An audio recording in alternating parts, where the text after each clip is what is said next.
PS Too Many Games.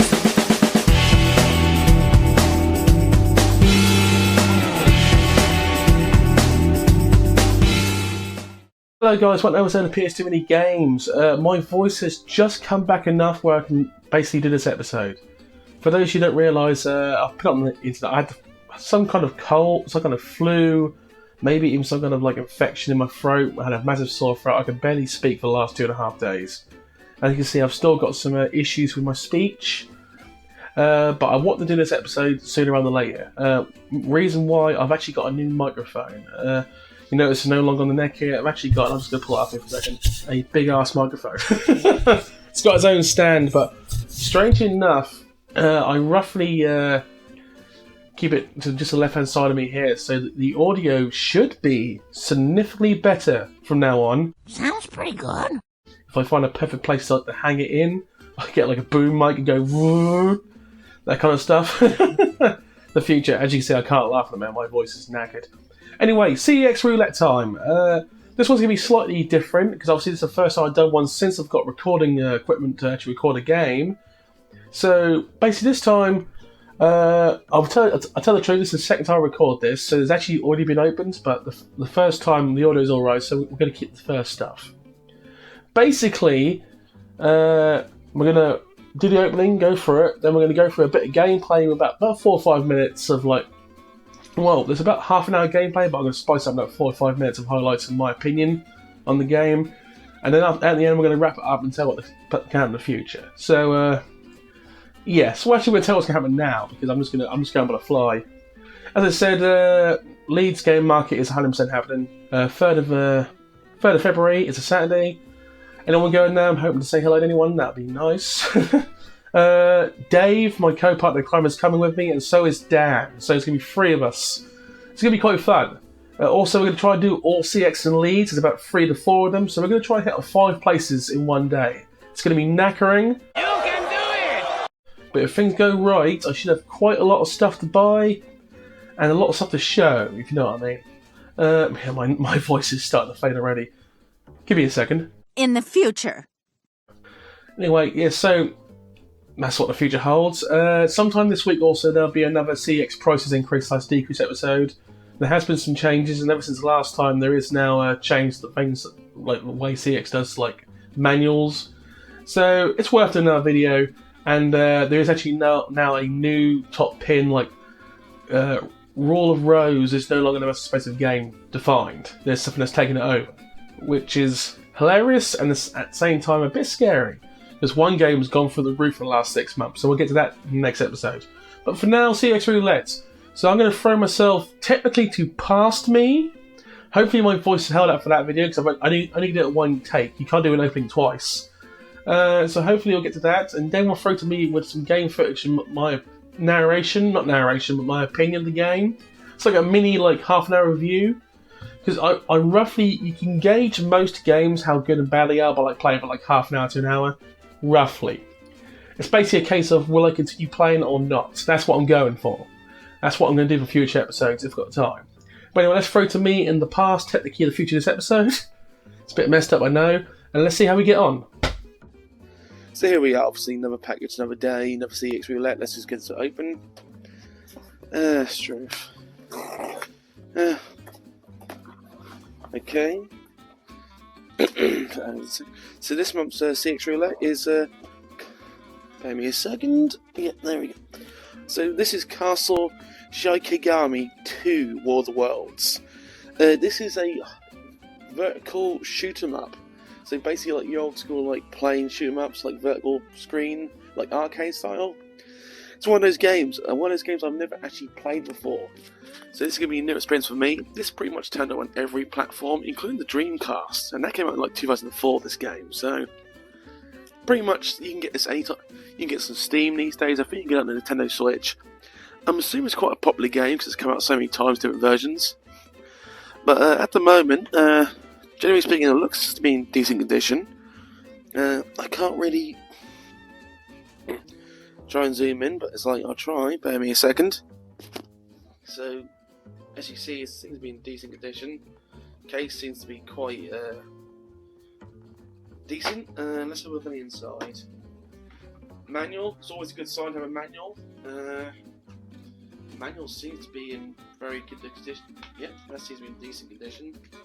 Obviously, the main point, the disc itself. Wait a second.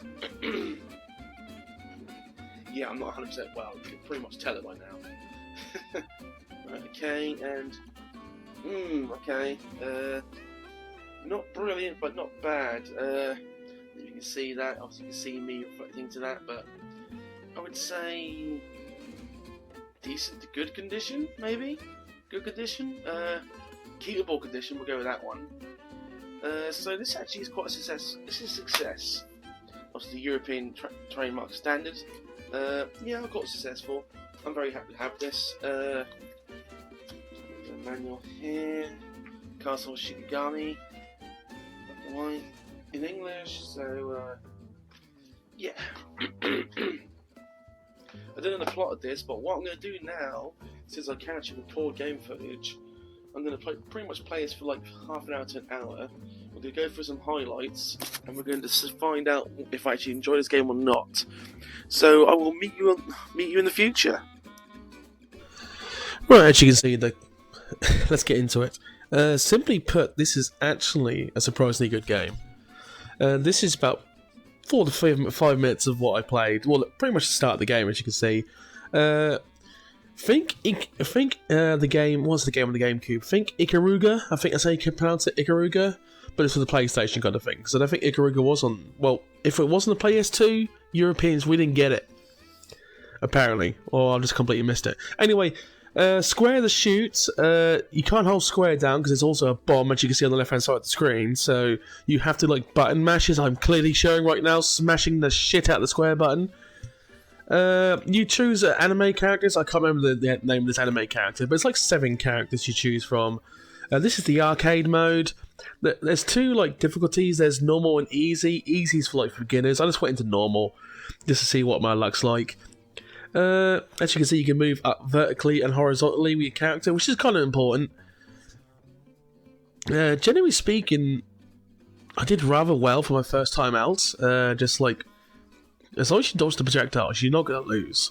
The background is just scrolling background. It's very easily the game mechanic to put in to save like money.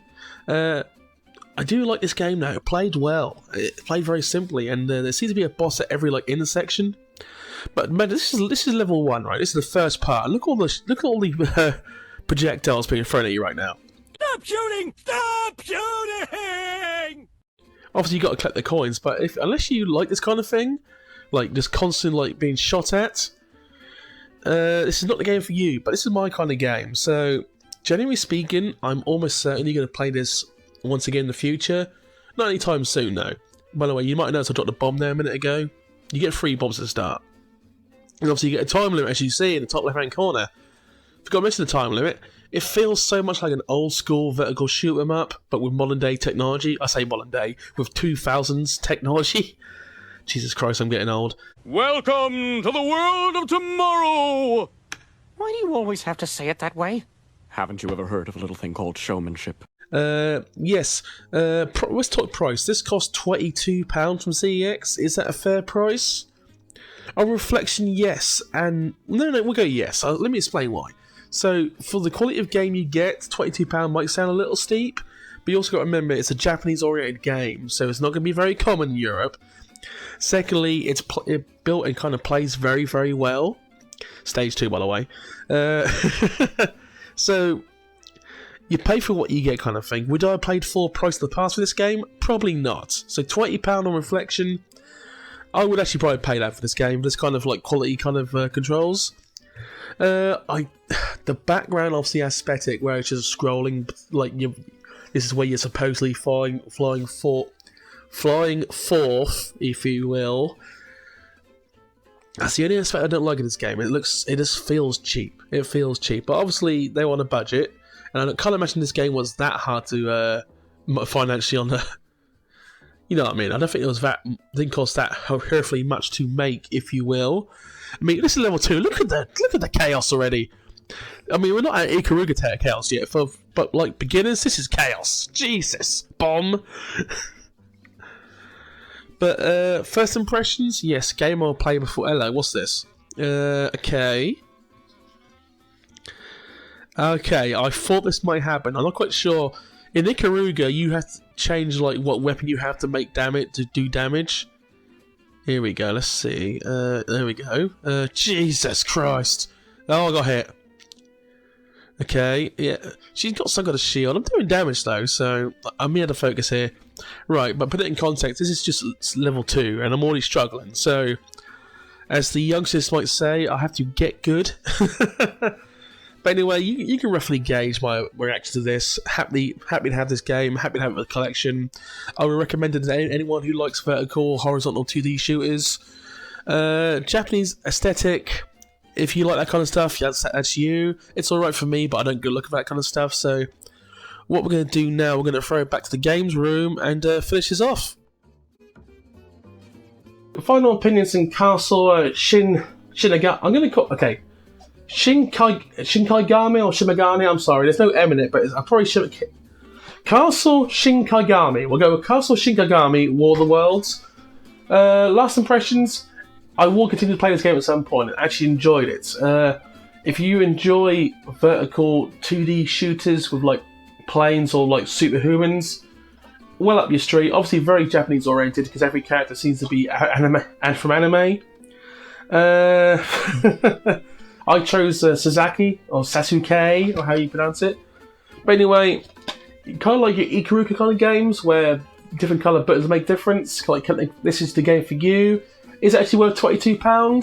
Probably not for gameplay. Probably you're paying that for like Japanese like obscurity, like rareness. So probably a fair price. So I'm keeping it because it's in reasonably good condition. Came with manual. Gameplay is pretty good. So this is basically a win. This is quite a medium good win. Medium to good win. English fail. So anyway, if anyone who can't stand my voice, I'm sorry. It will probably be better by the next episode in 3 days or 4 days, whenever I can get it done. Thank you guys for watching. Please comment and subscribe. We are obviously very close to 1,000 subscribers now. I'm in no rush to get there, to be honest. I'm shocked I've got this far. So we'll see what happens if we get there and how long it takes. But for the couple of people who joined from the last episode, thank you. Welcome to the channel. What people don't realise, like, getting 1,000 subscribers might sound like the hardest point. Actually, strangely, it's not. Because for those who don't know, YouTube, to get like the actual like advert monetization, you need 2 things. 1,000 subscribers, which sounds like it's the hardest thing. But the second thing you need is 4,000 viewing hours across 1 year. Which sounds relatively simple. It's not. It's not simple for small channels.